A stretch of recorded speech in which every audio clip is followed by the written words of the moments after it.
তোমাদের মনে আছে সময় ও গতি অধ্যায়ের ক্লাস 7-এর এর আগের সপ্তাহে সরলরেখায় গতির ক্ষেত্রে আমরা আলোচনা করেছিলাম। সরলরেখায় গতির আলোচনা করা হয়েছিল এবং গতি বিষয়ক বিভিন্ন রাশি, বেগ, দ্রুতি, সরণ, ত্বরণ, মন্দন এগুলো জেনেছিলাম। আজকে আমাদের আলোচনার বিষয় এর পরবর্তী অংশ নিউটনের গতিসূত্র। যখন কোনো বস্তু বা বস্তু কণা সরলরেখায় গতিশীল থাকে তখন তার গতিটা নিয়ন্ত্রিত হয় তিনটে সূত্র মেনে। এটাকে বলা হয় নিউটনের এগুলোকে বলা হয় নিউটনের গতিসূত্র। আমরা ক্লাস 7-এ যেমন এটার প্রাথমিক ধারণাগুলো পাবো, 9-এ ওঠার পরে আমরা এগুলো বিস্তৃত আকারে পাবো। তো আজকে আমরা ক্লাস 7-এর উপযোগী ভাবে এই আলোচনার মধ্যে সীমাবদ্ধ থাকব। শুরু করা যাক সরলরেখায় গতি সম্পর্কীয় নিউটনের গতিসূত্র। বলছি কি, দেখো, যদি তোমাকে আমি একেবারে স্বাভাবিক ধারণা দিয়ে বলি, এই শব্দগুলো আমরা প্রতিদিনের জীবনে কম বেশি শুনেছি। কিরকম বিষয়গুলো, শব্দগুলো কি কি? বলা আছে কি, ঠেলা, ধাক্কা, টানা, এছাড়াও রয়েছে আকর্ষণ, বিকর্ষণ, এরকম মহাকর্ষ। এরকম যদি বিভিন্ন শব্দগুলো তোমাকে দিয়ে বলা হয় একটা করে বাক্য রচনা করো, দেখবে প্রতিটা ক্ষেত্রেই একটা টানের বা ঠেলার ব্যাপার চলে আসছে। টান বা ঠেলার ব্যাপার চলে আসছে। সেটা কিরকম? টান বা ঠেলার ব্যাপারটা কিরকম? সেটা হচ্ছে, ধরো ঠেলা, কোনো বস্তুকে নিয়ে যাওয়া হচ্ছে, বুঝতেই পারছো এটা একটা বল। ধাক্কা, এটাও একটা বল। টানা, এটাও একটা বল। তার মানে বুঝতেই পারছি এগুলো সব হচ্ছে এক একটা টাইপ অফ ফোর্স। এরা প্রত্যেকেই এক একটা ধরনের বল, যা প্রয়োগ করে বস্তুর সরণ ঘটানো সম্ভব। মাথার মধ্যে বসিয়ে রাখবে, এমন কোনো কথা নেই বল প্রয়োগ করলেই বস্তুর সরণ হবে। কিন্তু এটা একদম সত্যি কথা, সরণ ঘটাতে গেলে বল প্রয়োগ করতেই হবে। যেমন তুমি বল প্রয়োগ করছো একটা দেয়ালের উপর, সরণ হলো না। একটা পাথরকে ঠেলে নিয়ে যাচ্ছ, তার সরণ হলো। তার মানে তুমি তাকে সেখানে গিয়ে কি করলে? ঠেলা দিলে। অর্থাৎ এই বলটা প্রয়োগ করলে, এই বলটা হচ্ছে ঠেলা বল। এভাবে কোনো না কোনো বল প্রয়োগের মাধ্যমেই বস্তুর সরণ ঘটানো সম্ভব, অন্যথায় কোনোভাবেই এটা সম্ভব নয়। এই যে বল প্রয়োগের ফলে বস্তুর সরণ হচ্ছে, তার মাধ্যমে বস্তুর মধ্যে গতির সঞ্চার হতে পারে। বলছে যদি কোনো গতিশীল বস্তুতে মোটের ওপর কোনো বল ক্রিয়া করে, তবে সেটা নয় ত্বরণ নিয়ে চলবে, নয় মন্দন নিয়ে চলবে। আর যদি বস্তুর উপর মোটের উপর কোনো বল না ক্রিয়া করে, তাহলে বস্তুটা সমবেগে চলতে থাকবে। এই মোটের উপর কথাটা বারে বারে ব্যবহার করছি, কারণ এখানে অন্য শব্দ উঁচু ক্লাসে উঠে আমরা ব্যবহার করব। লব্ধ বল বা লব্ধি বল, সেটা তো আমরা ক্লাস 7-এ পারবো না। দেখো, স্যার আইজ্যাক নিউটন এই যে সূত্রগুলো আমাদের বলেছেন, সব কিছু নথিবদ্ধ করে গেছিলেন একটি বইতে। একে বলা হয় প্রিন্সিপিয়া। স্যার আইজ্যাক নিউটন এই প্রিন্সিপিয়া গ্রন্থে সরলরেখায় গতিশীল বস্তুকণার গতি বিষয়ক সমস্ত সম্পর্কগুলো, তথ্যগুলো, সিদ্ধান্তগুলো লিপিবদ্ধ করেছেন। এছাড়াও আরও অনেক কিছু আছে এই বইতে, যদিও মূলত এই তিনটে সূত্র নিয়ে আমরা আলোচনা করব। যখন তিনি প্রথম পুঁথি আকারে এটা তৈরি করেছিলেন, এরকম হাতে লিখে এটা পাওয়া যায়। পরবর্তী ক্ষেত্রে সেটা বিভিন্ন ভাষায় অনুবাদ করা হয়। আকারে ছোট দেখতে হলেও আমাদের বিজ্ঞানের ক্ষেত্রে এই বইটির গুরুত্ব অপরিসীম। বলছি কি, দেখো, বল কি, এই ধারণা যদি আমরা পেতে শুরু করতে হয়, বল কি, প্রতিদিনের জীবনে প্রত্যেক মুহূর্তে আমরা এটাকে ব্যবহার চলেছি। কিন্তু কোনো বিজ্ঞানের ক্লাসে যখন আমরা এটাকে ব্যবহার করব, তখন বলছে কি, সেই ফিরে যেতে হবে প্রথিতযশা স্যার আইজ্যাক নিউটনের স্যার স্যার আইজ্যাক নিউটনের একেবারে কাছে, যেখানে একটা প্রচলিত খুব গল্প আছে তিনি আপেল গাছের নিচে বসে আছেন, আপেল গাছ থেকে নিচে পড়ছে এবং তার মাথায় স্ট্রাইক করছে। কেন পড়ল? বাস্তবে গল্পটা ঠিক এরকম না হলেও তার চিন্তাভাবনা শুধু এটা থেকেই যে উৎসাহিত হয়েছে তা নয়। এই গল্পটা খুব প্রচলিত। তো এইখানে এই গল্পের মাধ্যমে আমরা এটাই বলা শুরু করছি যে আপেলটা কেন নিচের দিকে এলো। আমরা জানি প্রত্যেকে যে পৃথিবী তার কাছাকাছি যে কোনো বস্তু কণাকে তার নিজ কেন্দ্রের দিকে আকর্ষণ করে, যাকে বলে মহাকর্ষ। লাস্টে সেই একই শব্দ বল। এই বলের ফলে ও আসতে বাধ্য হয়েছে কোন দিকে? মাটির দিকে, অর্থাৎ ভূপৃষ্ঠের দিকে এগিয়ে আসে। তো এই বলের সম্পর্কে ধারণা পেতে গেলে তাহলে আমরা এতক্ষণে জানতে পারলাম কি সেই প্রথিতযশা বিজ্ঞানীর নাম কি? Sir Isaac Newton. আমরা এই বলের সম্পর্কে ধারণা পাবো ধাপে ধাপে। বলটা কি এবং কিভাবে তার পরিমাপ করব, এই সব কিছুই উনি আমাদের শিখিয়ে দিয়ে গেছেন। তবে এইগুলো জানার আগে আমাদের যে বিষয়টা জেনে নিতে হবে, একটা ছোট্ট উদাহরণের মাধ্যমে দেখাবো যে নির্দেশতন্ত্র কি। নির্দেশতন্ত্র মানে কি? তোমাকে তিনটে ভিন্ন কালারের আর্ট পেপার দিয়ে একই প্রকার রং দিয়ে বলা হলো একই চিত্র অঙ্কন করো, কিন্তু তিনটে আর্ট পেপারে ওই ছবির গেট আপ পুরো আলাদা হবে। কেন? ব্যাকগ্রাউন্ডটা আলাদা। ঠিক সেরকমই কোনো গতিশীল বস্তুর গতিকে এক একটা বস্তুর সাপেক্ষে ব্যাখ্যা করা হলে তার গতি বিষয়ক রাশিগুলোর মান পাল্টে যায়।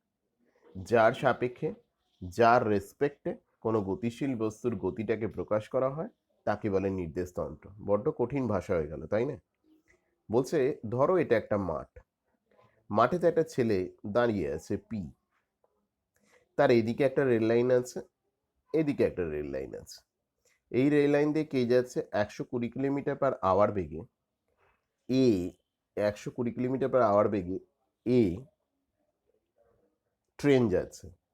যে ট্রেনের একজন আরোহী জানলা দিয়ে বাইরের দৃশ্য দেখতে পাচ্ছে। অন্যদিকে মাঠের অন্য পাশ দিয়ে আর একটা ট্রেন যাচ্ছে, যে ট্রেনটা হচ্ছে বি ট্রেন, যার বেগ 80 কিলোমিটার/আওয়ার। এই ছেলেটার মাঠের ধারে বাড়ি, ছোট থেকে দেখে আসছে ট্রেন, এবং তার ট্রেন দেখে মোটামুটি আইডিয়া করতে পারে কোন ট্রেনের বেগ কত। সেই রেসপেক্টে ও বলছে এ ট্রেনটার বেগ কত? মোটামুটি 120 কিলোমিটার/আওয়ার। সে তো আর নিখুঁত করে বলতে পারবে না। একইভাবে বি ট্রেনের বেগ কত? সে বলছে 80 কিলোমিটারের কাছাকাছি। সেটা 75, 85 এরম যে কোনো কিছু হতে পারে। কিন্তু এবার বিকে জিজ্ঞাসা করা হলো যে এর বেগ কত। তখন বি বলছে না না, 120 কি করে হবে। বি বলছে এ ট্রেনের বেগ মেরে কেটে 40-এর কাছাকাছি। ব্যাপারটা কি হলো? ব্যাপারটা এটাই দাঁড়ালো, যখন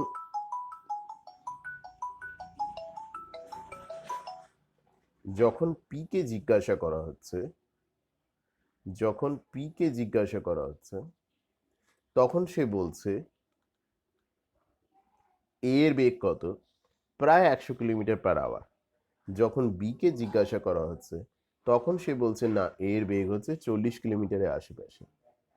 অর্থাৎ আমরা বলতে পারি যে এর বেগ 120 হবে না 40 হবে, এটা নির্ভর করছে কার সাপেক্ষে তার গতিটাকে ব্যাখ্যা করা হচ্ছে। মাঠে দাঁড়ানো ছেলেটার সাপেক্ষে ব্যাখ্যা করলে একরকম, আবার চলমান ট্রেনের যাত্রীর সাপেক্ষে ব্যাখ্যা করলে আর এক রকম। এ থেকেই আমরা বলতে পারি কোনো গতিশীল বস্তুর গতি বিষয়ক সকল রাশি, বেগ, ত্বরণ, ভরবেগ, মন্দন সব কিছুর মান নির্দিষ্ট হয় তখনই যখন কার রেসপেক্টে বলা হচ্ছে, কার সাপেক্ষে বলা হচ্ছে বলে দেওয়া হচ্ছে। এক একটা বস্তুর সাপেক্ষে ওর বেগ সম্পর্কীয় প্রত্যেকটা রাশির মান কিন্তু আলাদা হবে। এই যার সাপেক্ষে কোনো গতিশীল বস্তুর গতিটাকে ব্যাখ্যা করা হয় তাকেই বলা হচ্ছে নির্দেশতন্ত্র।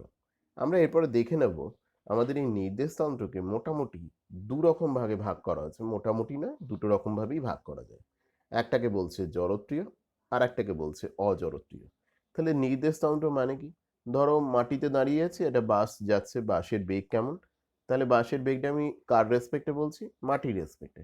সাধারণত কিছু বলা না থাকলে আমরা সমস্ত গতিশীল বস্তুর বেগটা কার রেসপেক্টে ব্যাখ্যা করি?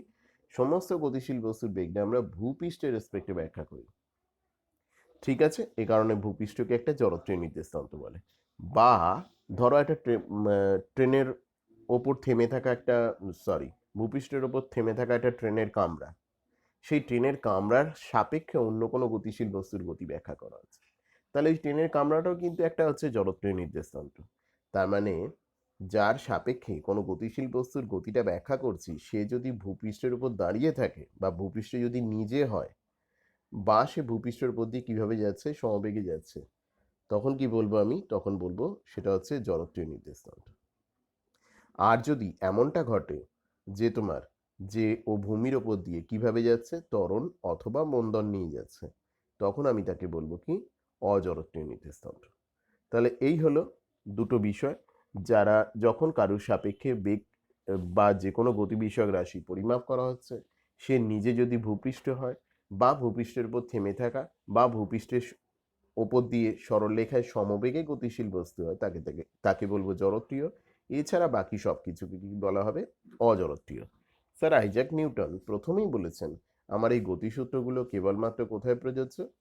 জড়ত্বীয় নির্দেশতন্ত্রে। কোনো অজড়ত্বীয় নির্দেশতন্ত্রের মধ্যে নিউটনের সূত্রগুলো প্রয়োগ করা যাবে না। যেমন ধরো একটা লিফট, লিফট একটা ত্বরণ নিয়ে ওপরে উঠছে, তো সেক্ষেত্রে কিন্তু কখনোই নিউটনের সূত্রগুলো যথাযথভাবে আদৌ প্রয়োগ করা যাবে না এই ত্বরণসহ গতিশীল লিফটের মধ্যে। কিন্তু ওই লিফটটাই যদি সমবেগে ওঠে বা নামে বা স্থির থাকে, তখন কিন্তু আমরা নিউটনের সূত্রগুলো প্রয়োগ করতে পারবো। এই যে সরলরেখা গতি সম্পর্কে যা কিছু ইনি লিখে গেছেন কোথায়? প্রিন্সিপিয়া গ্রন্থে, যেটা ছবি আমরা দেখলাম। এর পুঁথি আকারে যখন ছিল তখন হাতে লেখা সমেত। বলছে কি, নিউটনের তিনটে গতিসূত্র আমাদের কিছু সিদ্ধান্তে উপনীত হতে সাহায্য করে। প্রথম গতিসূত্র থেকে আমরা কিসের ধারণা পাই? জাড্য। এক হচ্ছে স্থিতিজাড্য, দুই হচ্ছে গতিজাড্য। জাড্যটা কি? জাড্য বলছে যে বস্তু গতির যে অবস্থায় আছে ও ওই অবস্থাটাকে ধরে রাখতে চায়। যদি কেউ থেমে থাকে তো থেমেই থাকতে চায়, যদি কেউ চলতে থাকে তো চলতেই চায়। তো এই যে ধর্মটা, এটাকে বলে জাড্য বলা হচ্ছে, জাড্য ধর্ম। তো বলছে স্থিতিজাড্য মানে কি? স্থির বস্তু চিরকাল স্থির থাকতে চাইবে, আর গতিশীল বস্তু সমবেগে সরলরেখা বরাবর চলতে থাকবে। এই যে গতি বা যে অবস্থায় গতিশীল রয়েছে, যদি গতি থেকে বেগ ত্বরণ দিয়ে যাচ্ছি না এখন, যে গতি আছে তাকে যদি থামানোর চেষ্টা করি, সে কিন্তু গতিশীল থাকতেই চেষ্টা করবে। যেমন একটা ফ্যানের সুইচ অফ করার পরেও সে ঘুরতে থাকে, তার এই গতিজাড্য ধর্মের কারণে কিছুক্ষণ ঘোরে। তারপর স্থিতিশীল বস্তু, কম্বলকে শীতকালে শুকোতে দেওয়া হচ্ছে রৌদ্রে। এবার যদি কি করা হয়, তাকে আমি কোনো কিছু দিয়ে লাঠি বা কোনো কিছু দিয়ে পেটাই, কম্বলটা সরে যাবে, জোর করে তাকে সরানো হচ্ছে, কিন্তু ওর মধ্যে গ্যাপগুলোর মধ্যে থাকা ধুলোবালি এগুলো সরে না, যার ফলে ওগুলো কম্বল থেকে পৃথক হয়ে পড়ে। আর একটা বিষয় জানা যায়, যেটা হচ্ছে বলের গুণবাচক সংজ্ঞা, মানে বলটা কি তার ধারণা পাওয়া যায়। দ্বিতীয় সূত্র থেকে কি কি জানতে পারি? ভরবেগ কি? ভর আর বেগ মিলে বস্তুর মধ্যে, একটা গতিশীল বস্তুর মধ্যে একটা ধর্মের সৃষ্টি হয়। আর বলকে মাপবো কি করে? তখন থেকে যে বলের কথা বলে আসছি, বলকে মাপে কি করে? আর একটা হচ্ছে 3 নম্বর সূত্র থেকে জানা যায় কি, ক্রিয়া আর প্রতিক্রিয়া কি। একটা গতিশীল বস্তু গিয়ে বা একটা মার্বেলে গুলি গিয়ে দেয়ালে ধাক্কা দিলে এবং ফিরে চলে এলো, ও যাবার সময় দেয়ালে যে ধাক্কাটা দিলে এটাকে বলে ক্রিয়া, আর ফেরত দিল একে বলে প্রতিক্রিয়া। আর একটা জিনিস যেটার এখানে নামটা ইচ্ছাকৃতভাবে পুরোটা লেখা হয়নি, সেটা হচ্ছে ভরবেগের সংরক্ষণ সূত্র। আমরা এটা উঁচু ক্লাসে পাবো, জেনে রেখো, এটাকে আমি এখানে সংক্ষেপে ভরবেগের সূত্র বলে বলেছি। আমরা আসছি এরপরে এক একটা করে বিষয়। স্থিতিজাড্য গতিজাড্য তো আমি অলরেডি বলে দিয়েছি। স্থির থাকার ধর্মটাকে বলা হচ্ছে স্থিতিজাড্য, আর গতিশীল থাকার ধরে রাখার ইচ্ছেটাকে বলা হচ্ছে গতিজাড্য। কি বলছে দেখো, একটা আরোহী এভাবে গাড়ি চালাচ্ছে, এই গাড়ি চালাতে চালাতে হঠাৎ কোনো কারণে যদি সে ব্রেক প্রয়োগ করে, তখন কি হবে? ব্রেক প্রয়োগ করলে গাড়ির সঙ্গে লেগে থাকা তার নিচের অংশ, দেহের নিচের অংশ সঙ্গে সঙ্গে থেমে যেতে চাইবে, কিন্তু দেহের ওপরের অংশ যেহেতু ফাঁকা রয়েছে, সে কি করবে? পূর্বের গতিশীল অবস্থার কারণে, গতিজাড্যের কারণে সামনের দিকে এগিয়ে যেতে চাইবে। তো এটাই হচ্ছে গতিজাড্যের একটা উদাহরণ হিসেবে আমরা দেখতে পারি এখানে। এরকম বেশ কিছু উদাহরণ আমরা দ্রুত দেখে নিই। এটা একটা স্থিতিজাড্যের উদাহরণ। তো বলছে এইটা পোস্ট কার্ডের, এখানে গ্লাসের উপর একটা পোস্ট কার্ড রাখা আছে, তার উপর একটা মুদ্রা আছে। যদি মুদ্রা এবং পোস্ট কার্ড দুটোই স্থির, যদি পোস্ট কার্ডটাকে জোরে আঘাত করা যায় দ্রুত, সঙ্গে সঙ্গে দেখা যাবে পোস্টকার্ড তো গতি পেয়েছে বাইরে থেকে বল প্রয়োগ করার জন্য, কিন্তু মুদ্রা তো ওর সঙ্গে আটকানো নেই। সে তার স্থিতিয়ার্ডের জন্য একই জায়গায় থাকতে চেয়েছে, তাই সে ফাঁকা জায়গায় পড়ে গেছে। তো এখানে বলছে এই যে পিনগুলো আছে, এইটাকে যদি আমি বল দিয়ে আঘাত করি, যখন পড়বে দেখবে এর মাথাগুলো কোন দিকে হেলে যাচ্ছে, মাথাগুলো সামনের দিকে হেলছে, নিচের অংশটা পিছনের দিকে হেলছে। কেন এমনটা হচ্ছে? ওরা স্থির ছিল, তার মানে দাঁড়িয়ে থাকতে চাইছে এভাবে। কিন্তু যখন বাইরে থেকে একে আঘাত করা হচ্ছে, এর পাটা গতিশীল হয়ে যাচ্ছে, কিন্তু মাথাটা আগের জায়গায় ধরে রাখতে চাইছে, তাই এরা হেলে আসছে কোন দিকে? তারা সামনের দিকে হেলে এসে পড়ছে। তো এটাও হচ্ছে স্থিতিয়ার্ডের উদাহরণ হিসেবে বলবো। এখানে দেখো একটা বস্তু গতিশীল এরম ঢাল বরাবর ছেড়ে দেওয়া আছে। তো ছেড়ে দিলে কি হবে? তাকে এইভাবে বলি, এভাবে বলি বা এভাবে বলি, প্রত্যেক ক্ষেত্রেই কিন্তু ও কি করবে? এখানে এসে থেমে যাবে না। ও আরো উপরে ওঠার চেষ্টা করবে, এখানেও উপরে ওঠার চেষ্টা করবে, এখানে এগিয়ে যাবে। এটা কিসের জন্য? এটা গতিজাড্যের জন্য। ঢাল বরাবর এগিয়ে যাচ্ছে। আবার বলছে এই যে বলটা যখন এসে পড়ছে কোনো ফিল্ডারের হাতে, যখন এসে পড়ছে, সে যদি এটাকে সরাসরি হাতের মধ্যে সঙ্গে সঙ্গে ধরে নেয়, ওই অবস্থানে হাতটাকে ফিক্সড রেখে, তাহলে কিন্তু তার হাতে বেশি আঘাত লাগবে, অসুবিধে হবে, এবং এটা কোনো ভালো টেকনিক আদৌ না। তো সেই কারণে এনারা কি করেন? হাতটাকে ক্রমাগত নিচে নামিয়ে আনেন, বলটা এসে পড়ার সঙ্গে সঙ্গে হাতটাকে নামিয়ে নিয়ে আসেন। কারণ গতিশীল বলটাকে ধরার সঙ্গে সঙ্গে সে থেমে যায় না, তার গতি জাড্যের জন্য সে একটু সময় নেয় পুরোপুরি থামার জন্য, সে গতিশীল থাকতে চায়। তাকে সেই সুযোগটা দিয়ে কম বাধার সম্মুখীন হতে হয়। তো এটাকেও আমরা গতিজাড্যের উদাহরণ হিসেবেই দেখবো। এখানে গতি থেকে স্থিতিতে আনা হচ্ছে। আর একটা গতিজাড্যের উদাহরণ দেখো, ঢাল বরাবর নামছে, সবাই গতি পেয়েছে। যখন এখানে নিচে বাধাতে আটকে গেল বস্তুটা, তখন এই ওপরের গুলো কি হয়েছে? ওই গতির কারণে স্লিপ খেয়ে কিন্তু বেরিয়ে চলে যাচ্ছে। পোস্টকার্ডের উদাহরণটা তো এর আগে বলেছি, এখানে আর বলা হচ্ছে না। একই ব্যাপার দেখো, একজন কেউ বাইক নিয়ে যাচ্ছে বা কোনো গাড়ি নিয়ে বা সাইকেল নিয়ে যাচ্ছে, সামনের কোনো দেয়ালে আঘাত লাগলো, সঙ্গে সঙ্গে তার গতিয়ার্ডটা স্থিতিয়ার্ডে ট্রান্সফার্ড হয়ে যাচ্ছে, কিন্তু লোকটা কিসে রয়ে গেছে? তখনও গতিয়ার্ড বজায় রাখতে চাইছে। দেয়ালে আঘাত খেয়ে বাইকটা থেমে গেছে বা গাড়িটা থেমে গেছে, লোকটা সেই কারণে জাম খেয়ে অনেক সময় পড়েছে। এই দুর্ঘটনার কথা আমরা অনেক সময় শুনে থাকি ফ্লাইওভারের ক্ষেত্রে। এবার আমরা দেখব বলের ধারণা। বল কাকে বলে? বল বলছে, তো এতক্ষণ ধরে যা দেখলাম, যে কোনো স্থির বস্তুকে সচল করতে গেলে বা সচল বস্তুর বেগ পরিবর্তন করতে গেলে বাইরে থেকে যা প্রয়োগ করতে হয় সেটাই হচ্ছে বল। টানা, ঠেলা, ধাক্কা, যেগুলো আমরা প্রথমে দেখলাম, এগুলো সবই হচ্ছে এক একটা বলের ধরন। বল ছাড়া কোনোদিনই গতি থেকে স্থিতিয়ার্ডে পরিবর্তন করা যায় না, স্থিতিয়ার্ড থেকে গতিয়ার্ডে পরিবর্তন করা যায় না, গতিয়ার্ডের পরিবর্তন করা যায় না, মানে বেগের পরিবর্তন করা যায় না। এই যে এখানে বলের কারণেই কিন্তু এই আপেলটা, অভিকর্ষ বলের কারণে কিন্তু নিচের দিকে এসছে, যে ভাবনা থেকে এই গোটা বিষয়ের উৎপত্তি বলে কল্পনা করা হয়। অন্যদিকে দেখো, এখানে ভারী কোনো বস্তুকে ঠেলে নিয়ে যাওয়া হচ্ছে, অর্থাৎ বলের কারণে বল প্রয়োগ করছেন এই ব্যক্তি, বল প্রয়োগের কারণেই বস্তুর মধ্যে গতি তৈরি হয়েছে। এখানে বলটাকে নততলের উপর রাখা আছে, একটা অংশ তার এই ওজনটা নিচের দিকে, যার একটা অংশ নততল বরাবর ক্রিয়া করছে, ওজনেরই একটা অংশ। এই অংশটার কারণেই কিন্তু ও নেমে আসছে। ওজন মানে কি? যে বল দিয়ে পৃথিবী ওকে নিজ কেন্দ্রের দিকে আকর্ষণ করে, তার একটা অংশ নততল বরাবর ক্রিয়া করছে, সেটাই ওকে নিচে নামাচ্ছে, মানে এটা বল। বল ছাড়া কখনো এইভাবে গতি তৈরি করা সম্ভব না। আবার দেখো, এই বলটা এখানে এই যে এখানে বলটা, ঠিক আছে, ফোর্স নয়, BA, এই বলটা এখানে এলো, মাটিতে আঘাত করলো, এবং আঘাতের পর ও ফেরত চলে গেল। তো মাটিতে ও আঘাত করেছে, মাটিও ওকে একটা আঘাত করেছে। তো দুটোই হচ্ছে আঘাত করা, মানে সেটাও একটা টাইপ অফ ফোর্স, সে কারণেও ফেরত যাচ্ছে। কিন্তু এখানে ধনুক থেকে যখন তীর ছাড়া হচ্ছে, এটাকে টানা হচ্ছে। তো আমরা এই সুতোটাকে যখন টানছি বা দড়িটাকে যখন টানা হচ্ছে, টেনে যখন ছেড়ে দিচ্ছি, তখন কি হচ্ছে? তখন এই যে মানে ওর মধ্যে যে টানের তৈরি হয়েছে, সেই টান কি করছে? এই তীরটাকে সামনের দিকে এগিয়ে নিয়ে যেতে সাহায্য করছে। এই এতগুলো উদাহরণের মাধ্যমে আমরা একটা জিনিসই দেখাতে চাইছি, গতি তৈরি করতে গেলে বা গতি থামাতে গেলে বা গতি পরিবর্তন করতে গেলে একটা বিষয়েরই দরকার হয়। কি করা হচ্ছে? তো কিক করার সঙ্গে সঙ্গে এর স্মরণ ঘটছে। তার মানে বলতে পারি কি, এখানে বল প্রয়োগ করা হয়েছে বলে স্মরণ হচ্ছে। তার মানে দেখানো হয়েছে এই সবই হচ্ছে এক একটা টাইপ অফ ফোর্স।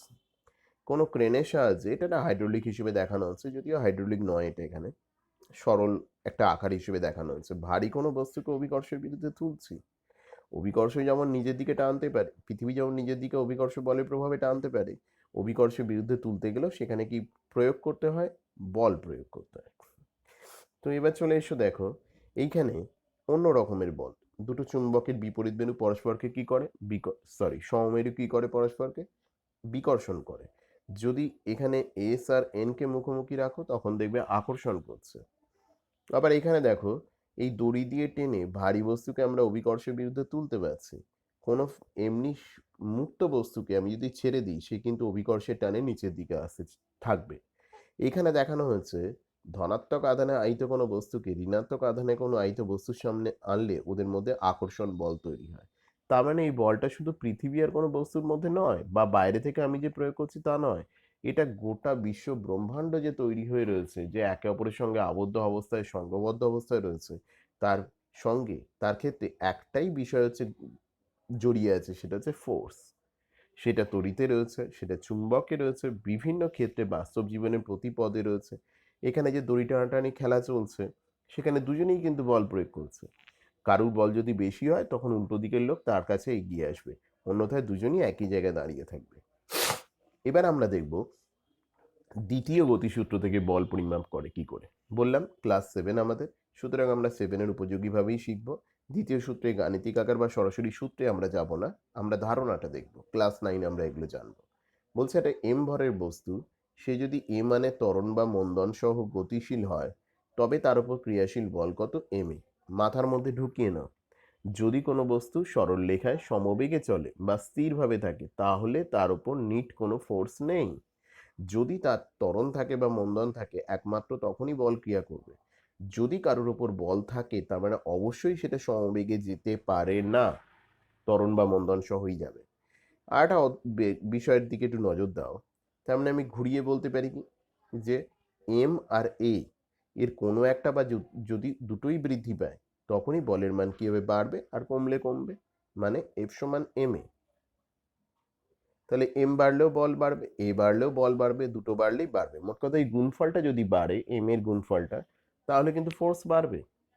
আর এই গুণফলটা যদি কমে, তাহলে ফোর্সের মান কমবে। আসলে ব্যাপারটা তা নয়, ফোর্স কমলে বা বাড়লে তবে ত্বরণ বাড়ে বা কমে, ব্যাপারটা এরকমই হয়। আর একটা বিষয় দেখো, আমি যদি ঘুরিয়ে লিখি, এ সমান হচ্ছে এফ বাই এম। তার মানে একই পরিমাণ বল বিভিন্ন ভরের বস্তুর উপর প্রয়োগ করা হলো। ভারী বস্তুতে যার এমটা মনে করো বেশি, যার এমটা বেশি, ভারী বস্তুতে কি হবে? কম মানের ত্বরণ হবে। আর হালকা বস্তুতে বেশি মানের ত্বরণ হবে। মানে কি দেখতে পেলাম? এই জাড্ডের পরিবর্তনের ক্ষেত্রে কার গতি কতটা পরিবর্তন হবে, এর ক্ষেত্রে কিন্তু ভর একটা গুরুত্বপূর্ণ ভূমিকা পালন করে। এই কারণে ভরকে আমরা কি বলি? জাড্ডের পরিমাপ বলি। চলে এসে পরের অংশে। বলছে যদি বলের মান 0 হয়, বাইরে থেকে কোনো মোটের উপর কোনো বল না থাকে, তাহলে বলতে পারি তার ত্বরণ শূন্য হবে, যেটা আমরা আগে বলে এলাম। তার মানে কোনো বস্তু ত্বরণ বা মন্দন সহ গতিশীল হচ্ছে, মানে বস্তুর উপর অবশ্যই কি হবে? একটা বল ক্রিয়া করবে। আর কোনো বস্তু সমবেগে সরলরেখায় চললে বা স্থির থাকলে বস্তুর উপর মোটের উপর বলটা শূন্য হবে। এই মোটের উপর কথা আমরা পরে আরো বিশদে ব্যাখ্যা করতে পারবো। দেখো এখানে বলটার ক্ষেত্রে কি হয়েছে, এর ভর এম, এ বল প্রয়োগ করেছি, তাহলে ত্বরণের মান হচ্ছে এ। যদি এখন এটা মনে করো বলের মান এফ, আমি যদি এখন এতে 2F বল প্রয়োগ করি, তাহলে ত্বরণও কত হয়ে যাবে? ঠিক দ্বিগুণ হয়ে যাবে। যত বেশি বল প্রয়োগ করব তত বেশি ত্বরণ পাবে। বল পরিমাপের একক আমরা জানতে পারলাম, পদ্ধতি জেনেছি নিউটনের সূত্র থেকে। তো বলছি কি, এই বল যে পরিমাপ করা হবে তা মাপতে গেলে তো একটা একক লাগে, যে কোনো কিছু। তো 3টে একক আমি এখানে বলছি, সিজিএস, এসআই আর এফপিএস পদ্ধতিতে। এক ডাইন মানে কি বলছে? 1 গ্রাম ভরের কোনো বস্তুতে প্রযুক্ত বলের দিকে 1 সেন্টিমিটার/সেকেন্ড স্কোয়ার ত্বরণ তৈরি করতে যে বল লাগে তাকে কি বলে? 1 ডাইন বলে। তাহলে 1 ডাইন বল মানে কি? 1 ডাইন বল প্রয়োগ করলে কি হবে? 1 গ্রাম ভরের বস্তুতে 1 সেন্টিমিটার/সেকেন্ড স্কোয়ার ত্বরণ তৈরি হবে। একইভাবে 1 কেজি ভরের কোনো বস্তুতে 1 মিটার/সেকেন্ড স্কোয়ার ত্বরণ তৈরি করতে যে বল লাগে তাকে বলে 1 নিউটন বলে। আর 1 পাউন্ড ভরের কোনো বস্তুতে, পাউন্ড মানে প্রায় 453.6 গ্রাম, হাফ কেজির কাছাকাছি, 1 ফুট পার সেকেন্ড স্কোয়ার ত্বরণ তৈরি করতে 1 পাউন্ডাল বলের প্রয়োজন হয়। তোমরা জেনে রেখো 1 নিউটন মানে হচ্ছে 10⁵ ডাইন। 1 নিউটন মানে 10⁵ ডাইন, মানে 1-এর পিঠে 5টা শূন্য। অর্থাৎ নিউটন হচ্ছে বড় একক, ডাইন হচ্ছে তুলনামূলকভাবে অনেক ছোট একক। তো এবার চলে এসো আমরা এক এক করে দেখব কিছু বাস্তব উদাহরণ যার মাধ্যমে নিউটনের তৃতীয় গতিসূত্র সম্পর্কে ধারণা পাবো। নিউটনের তৃতীয় গতিসূত্রের মূল বক্তব্য হচ্ছে ক্রিয়া আর প্রতিক্রিয়া সমান হবে। কিন্তু ক্রিয়া কি? একটা বল। প্রতিক্রিয়া কি? একটা বল। কে কখন প্রযুক্ত হয়? দেয়ালে আমি একটা বল ছুঁড়লাম, বলটা গিয়ে দেয়ালে আঘাত করলো, এটা হলো ক্রিয়া। বলটা ফেরত এলো, যে মানে দেয়ালের উপর যে ধাক্কাটা দিয়েছে, ফিরতি যে ধাক্কাটা দিয়েছে, এটাকে বলা হচ্ছে প্রতিক্রিয়া। নৌকা থেকে যখন নামছি, পরে এগুলো ছবির মাধ্যমে আমরা পাবো। আচ্ছা, এগুলো এখানে থাক, আমরা ছবিগুলোর দিকে নজর দিই, ওগুলো তোমরা নিজেরা ব্যাখ্যা করো। দেখো এখানে এটাকে বলা হচ্ছে বেলুন গাড়ি। যে কেউ এটা তৈরি করতে পারো। কাগজের বোর্ডকে ছোট ছোট করে কেটে চাকা বানিয়ে রিফিল দিয়ে এটা অনায়াসে করা যেতে পারে। এখানে কি করা হয়েছে, তোমার পাইপের সঙ্গে একটা বেলুনকে ফুলিয়ে রেখে দেওয়া আছে। যেই আমি ছেড়ে দেবো তখন বেলুনের হাওয়াটা এই পথ দিয়ে বেরিয়ে যাবে। তো এটা হচ্ছে বেরিয়ে যাচ্ছে, বেলুনের হাওয়াটা বেরিয়ে চলে যাচ্ছে। এটা হচ্ছে গাড়ির উপর একটা বল প্রয়োগ করবে। এই যে হাওয়াটা বেরিয়ে চলে যাচ্ছে, এটা ক্রিয়া হিসেবে দেখা হবে।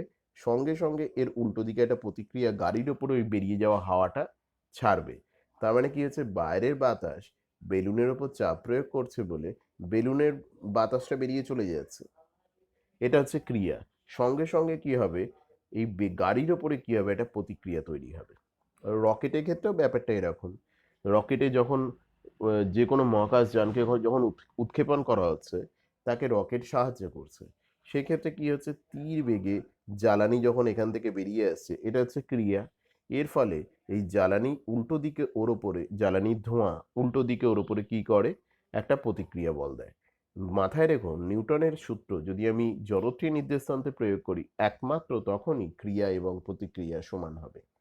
তো বলছে যেটা আগে বলা হচ্ছিল, নৌকা থেকে যখন কেউ পাড়ে নামছে, সে নৌকাটাকে পা দিয়ে ঠেলে দিচ্ছে পিছনের দিকে, এটা হলো তোমার ক্রিয়া।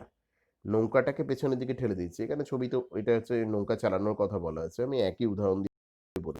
পাড়ে কেউ নৌকা থেকে নামছে, নৌকা থেকে যখন নামছে এক পা দিয়ে সে নৌকাকে কি করছে, এক পা দিয়ে নৌকাকে পেছনে ঠেলে দিচ্ছে, এটা হলো ক্রিয়া।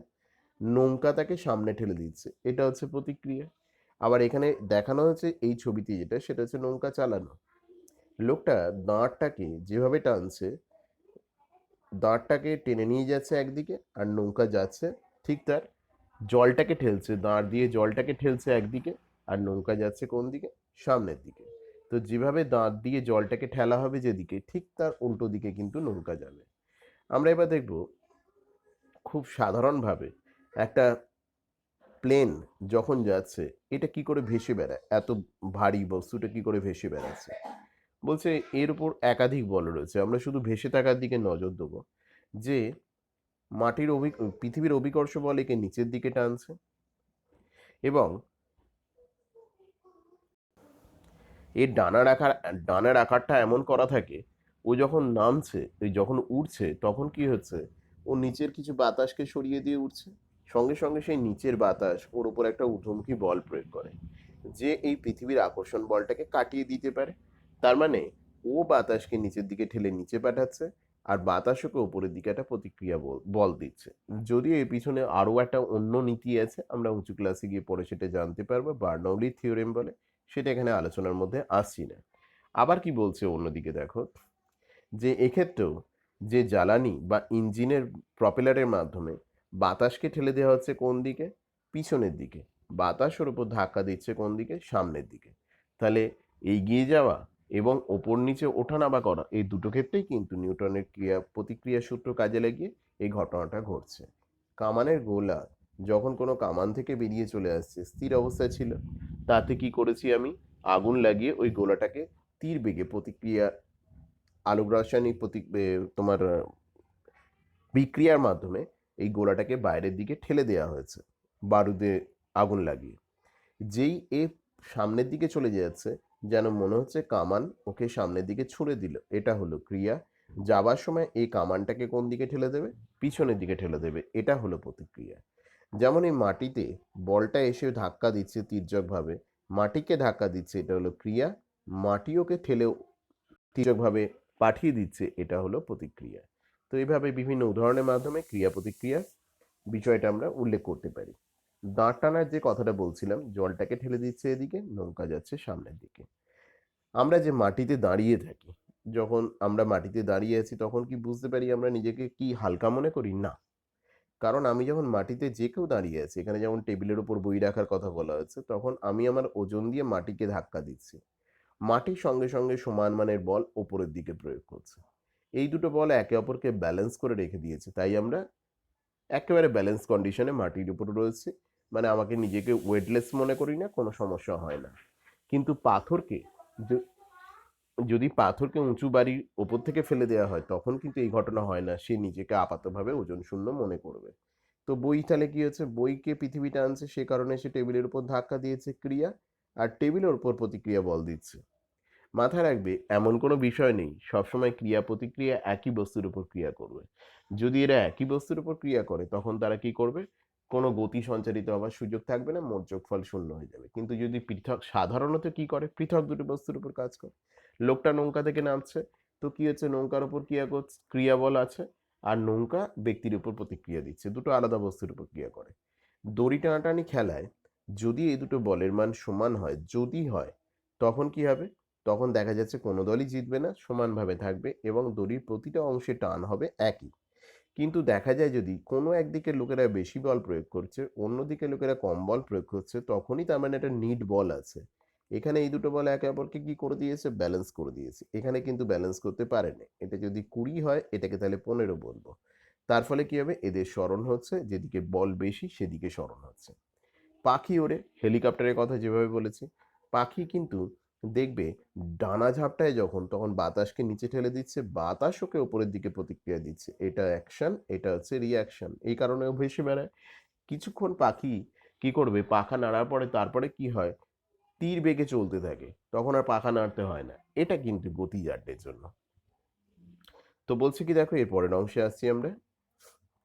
আচ্ছা, এর সরি, এটাই শেষ স্লাইড ছিল। তাহলে আমরা যে বিষয়গুলো দেখলাম এখানে, কিভাবে আহ, কি কি পেলাম, যেগুলো আমাদের এখানে আলোচনা করার সুযোগ পাওয়া গেছে। প্রথম গতিসূত্র থেকে বলের ধারণা, স্থিতিজাড্য, গতিজাড্য, বল মাপবো কি করে, বিভিন্ন পদ্ধতিতে বলের একক, ক্রিয়া প্রতিক্রিয়ার ধারণা, আর বাস্তব বিভিন্ন উদাহরণের মাধ্যমে ক্রিয়া প্রতিক্রিয়া ব্যাখ্যা। রাখলাম এখানে।